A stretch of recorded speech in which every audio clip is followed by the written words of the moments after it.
Hello and welcome to this week's lesson. Now it's that time of year again, so we're having another go at painting roses, but this time we're going to do them a slightly different way.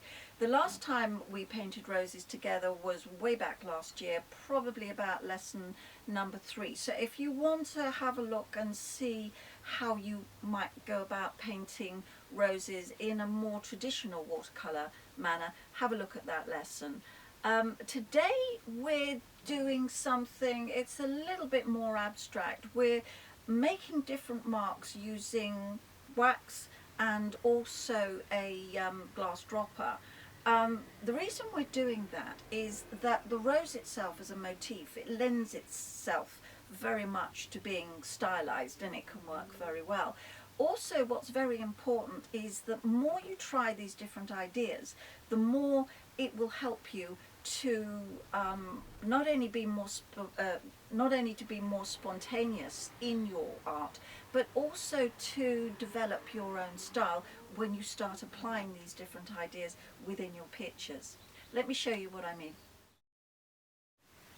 Right, now this is basically the shape that I'm making with the wax. It's a bit of a squiggle in the middle, and you can see just very, very loosely making these C's to suggest the shape of the petals. Right, now I've taken my just ordinary household white wax candle and I've sharpened the end a bit, but you can see again I'm doing a little bit of a squiggle and then making these C shapes all around the edge, radiating outwards.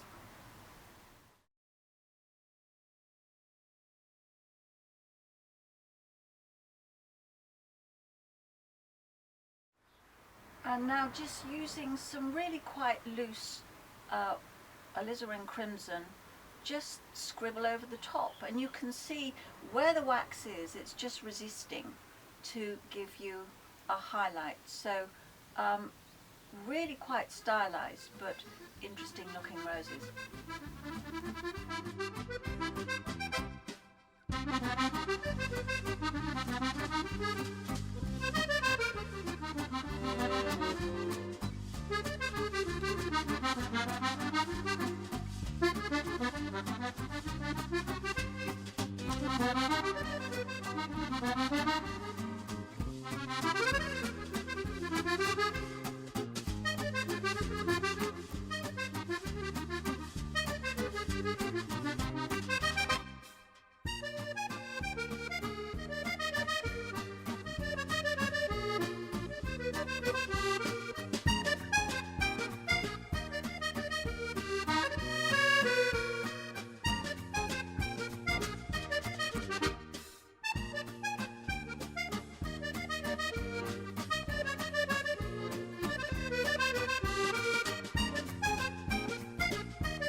Right, now in the rest of this presentation I have used ink for making the roses because I love the way ink works with watercolour, and it glides across the paper beautifully and is very matte and black as opposed to drying too lightly. It is also very, very messy and it will stain your fingers, so you might prefer to use watercolour paint for this. So I've mixed up some watercolour here. I very rarely use black, so it's a good way of using it up. Here's my dropper. You can pick these up at the chemist for about, I don't know, 50 pence, something like this. But it's a glass dropper, you can hear here. And the point about it is that it just glides across the paper beautifully. So what we want to do is, let's start about here. The centre of the rose is a tight little knot. And then as you come out, just add a few extra petals, slightly squeezing as you go. And that's it really. Let's have another little go here. Tight in the middle.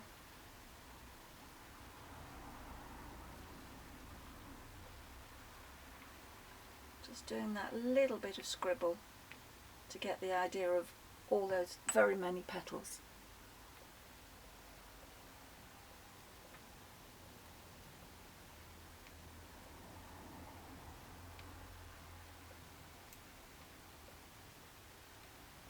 It makes a very interesting thin but thick line. I think it has a nice look to it. And then of course if you want to do some stems, just run them down quite quickly, like that.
I know you're going to have great fun doing these. Either be really subtle and do a single red rose, or go mad and do a dozen. Whichever. I can't wait to see them. I know they're going to look great.